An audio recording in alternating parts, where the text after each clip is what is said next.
बेहुली नआएर तनाउँछ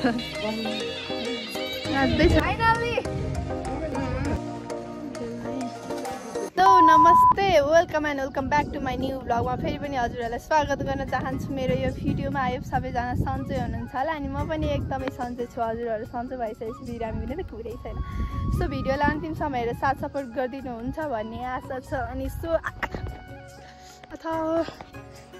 साह्रो गम्बुर तात्तिएको के खुसियालीमा यस्तो खुसी भएको त म त भैँसी भन्दा कालो भइसकेँ त। योभन्दा कालो भयो भने त मेरो त बिहे हुने सम्भावना देख्दिनँ त हौ। तरेका यस्तो नौका न मलाई यसरी धोका कसरी दिन सक्छस् त। के साह्रो टल्केको त जाँदा उड्नु पर्यो साथीहरू।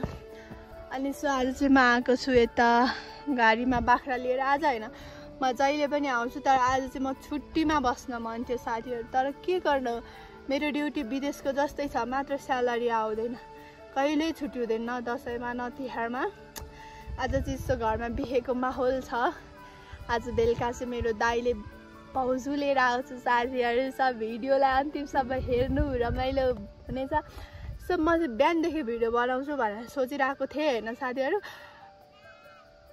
त्यस्तो भ्याएन भन्दा पनि गाउँ घरमा मान्छेहरू आउनुभयो। अनि फेरि मान्छेहरू भयो भने म यो बोल्छु भनेर सोचेर क्यामेरा निकाल्यो भने सबै बिर्सिन्छु साथीहरू। सबै मलाई लाटा जस्तो लाटाले पापा हेरेर जस्तो हेर्न मात्रै आउँछ। त्यही भएर अरू भिडियोहरूमा पनि कि बिचमा ग्याप हुन्छ, कि इन्डिङ नै हुँदैन, कि बिचबाट स्टार्टिङ गरे हुन्छ, त्यस्तै हुन्छ कि यो भर्खरै छ। अनि अब पछि बानी हुन्छ, बानी बसाउँछु, कन्फिडेन्ट लेभल बढाउँछु भन्ने आशा छ। अनि आज चाहिँ मेरो घरमा एकदमै रमाइलो चलिरहेको छ साथीहरू। अनि म चाहिँ यहाँ बाख्रा गोठा लगाएको छु। बाख्रा चाहिँ यो भित्रतिर छ, सबै छैन तर साथीहरू आधी त गइसक्यो पारी, कसको मकै बारीतिर पुग्यो होला। तर मलाई बाल्लै छैन साथीहरू, जतासुकै जेसुकै गरोस्। अब यहाँ भएको बाख्राहरूलाई चाहिँ म उँभो लगाइराख्छु। अनि त्यसपछि चाहिँ म घर जान्छु अनि घरमा के हुँदैछ सबै देखाउँछु ल। अनि बेलुकाको सिन झन् स्पेसल हुनेछ। मेरो दादा र दिदीले पनि है भिडियो हेरेर चित्त बुझाउनु है। सो अब चाहिँ म लाग्यो बाख्रा उँभो लाउँछु। यस्तो घाम लागेको छ साथीहरू, आमामा खोटाङतिरको गर्मी त यस्तो गर्मी त अन्त त कतै नि हुन्न होला हौ है। यस्तो तातो छ नि। मेरो घरमा गेटहरू के बनाउँदै हुनुहुन्छ। मेरो भाउजू कहिले बेलुका हुन्छ, मेरो भाउजू कहिले आउँछ। म चाहिँ अब त्यो बाख्राहरूलाई उता लगाइराख्छु अनि घरमा जान्छु। फेरि बनाएको रोटीहरू सबै खाइसक्छ, म गएन भने त म गएर हेर्छु रेगे। आज म चाहिँ पातीघारीतिर लागेँ साथीहरू। अब घरमा पुगेपछि भेट्छु। पुगे म देख्न सक्नुहुन्छ बेहुली भन्दा छिटो म पस्न पाएँ। आहा अङ्कलले यहाँ सफा गर्दै हुनुहुन्छ। ओहो यस्तो भइसकेछ। म त खत्रेको छु कि क्या हो। यहाँ अझै बिहानदेखि रोटी पोल्दै हुनुहुँदो रहेछ। आइपुगे अझै यत्रो पो रहेछ त। आमा ए उहाँलाई नि पोल्न आउँदो रहेछ त। अनि ए हालेको चाहिँ अनि निकाल्ने चाहिँ तपाईँ। रोटी चाहिँ कस्तो खतरा। दुइटै करामा पोल्दो रहेछ। भित्र जान्छु मान्छे कसो कुकुर म पनि आएँ। ए मामा नमस्ते मामा।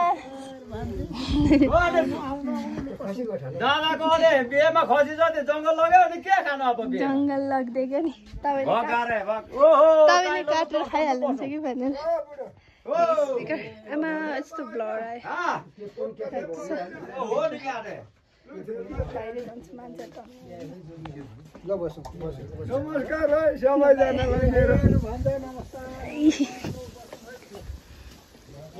यतापट्टिको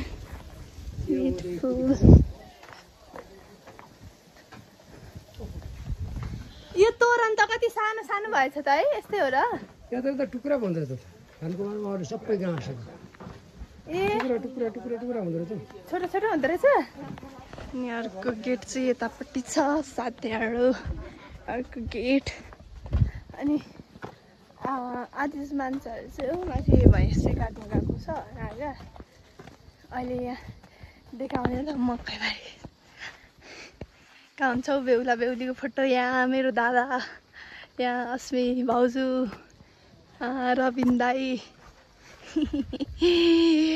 यहाँबाट आउनुहुन्छ नि तर फर्स्टमा आगमन चाहिँ मेरो भयो वाहु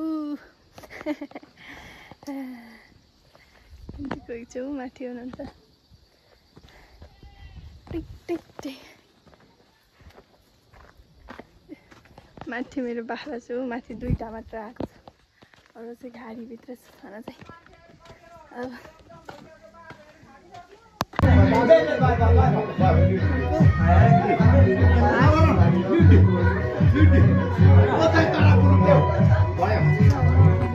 देखिएन करिश्मा देखिएन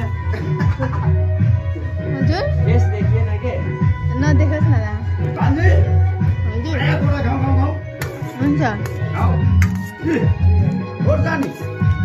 यस्तो खोर्सानी खानु सक्दैन नि म त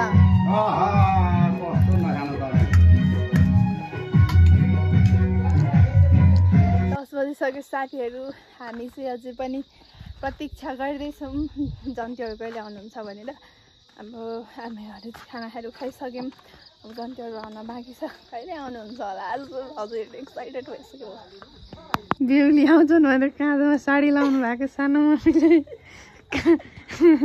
बेहुली नआएर तनाउँछ गाह्रो छ नि एउटा फोटो खिच्दा राति पनि हाल्छु भिडियो बना कि ल बनाउन म देख्दै रहेछु यहाँ देख्दैछु देखिएको छ 11 बजिसक्यो साथीहरू अझै बेहुली नआएर तनाव छ हामीलाई यो सानोमा काँधोमा साडी हाल्नु भएको बेहुली नआएर टेन्सन कोही उतैतिर सुतिसक्नु भयो ए सिराकले पुग्छ आनन्द मान्छे बुढी मान्छे रमाइलो छ जिन्दगी A few moments later. Finally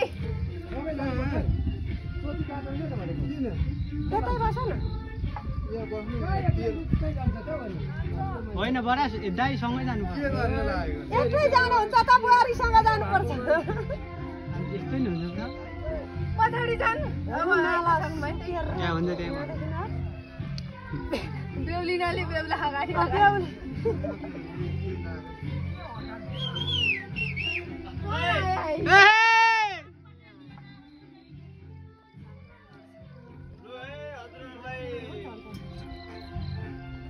हजुरहरूलाई बाटोमा दुःख कष्ट त केही भन नि भएन बाबुहरू सँगसँगै भएपछि के दुःख कष्ट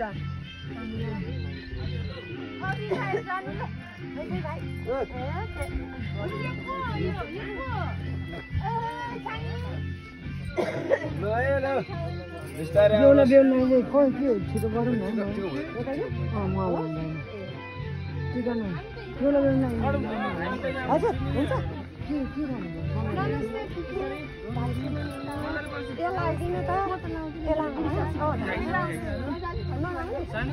फेरि कस्तो दामी छ आएको त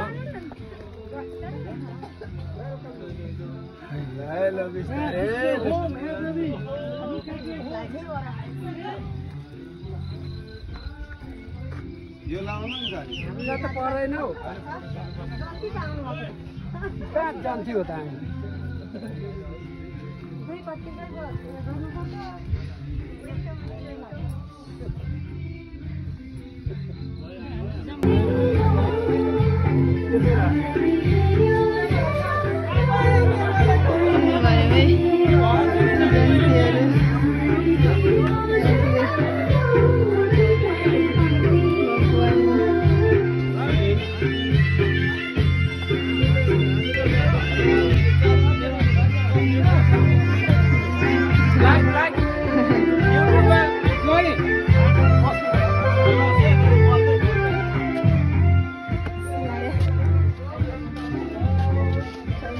आइसक्यो के त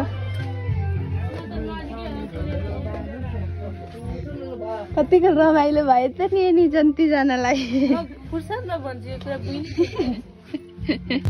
रमाइलो बेबाको बत्ती पनि गइहाल्यो 2 बन्न आयो गाह्रो छ मलाई गाह्रो छ यताबाट रमाइलो हेर्दैछ खाना खाएको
कान्छीको चित्त बुझाएर मात्र फेरि हो नि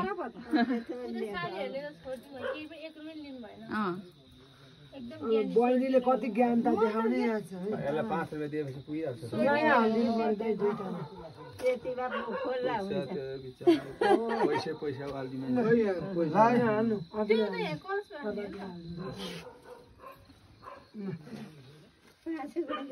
हो त्यहाँ त राखेको बहिनीलाई दिन त 5 रुपैयाँले ठुलोले अलिक ल्याउनु सानो आएछ 5 रुपैयाँ भाउजू 5 रुपैयाँ दिए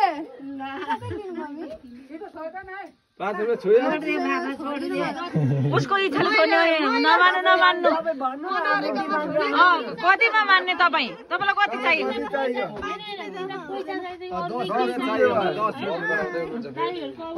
उसैको भोलाको ल 10 रुपैयाँ चाहिएछ भाउजूले दिने हैन दाइले दिने होइन भाउजूले दिने हो भाउजू होइन भाउजूले दिने हो रमाइलो यही हो तो बेहुला बेहुली भित्राएर चाहिँ टिका टालो लगाइदिने प्रोग्रामहरू सुरु भयो अनि हाम्रो चाहिँ लगभग बजिसकेको थियो 2 साढे रातिको 2 साढे भइसकेको थियो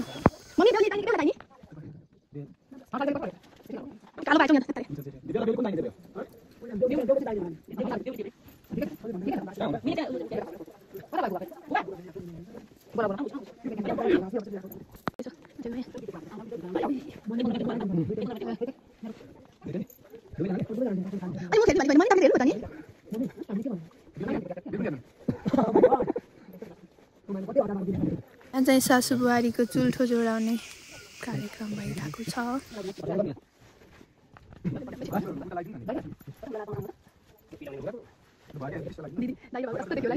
हो त्यसो गरेर लाउने बुहारीले त पर्दैन हो त्यसो थोचुन नलाग्ने